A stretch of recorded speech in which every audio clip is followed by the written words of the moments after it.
نابولي يتوج بالدوري الإيطالي للمرة الرابعة في تاريخ. نابولي يدخل التاريخ من أوسع الأبواب.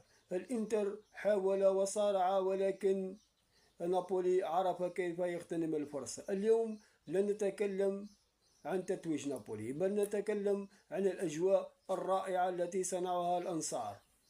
وحقيقة أنصار نابولي يشبهون كثيرا أنصار الأندية الجزائرية، وخاصة أنصار المنتخب الوطني. الأجواء التي يصنعها أنصار نابولي تشبه كثيرا الأجواء التي يصنعها أنصارنا في الجزائر. حقيقة تشابه غريب وغريب جدا. أجواء كبيرة وكبيرة جدا في نابولي. حقيقة الأنصار صنعوا أجواء لا مثيل لها إلا في الجزائر. حقيقة تشابه كبير وغريب جدا بين الأنصار.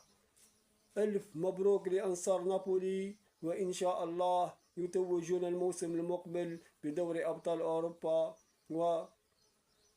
ويصنعون التاريخ. حقيقة أجواء كبيرة من الأنصار، تحية لهم، وألف وألف مبروك لعشاق نابولي في الجزائر وجميع الوطن العربي.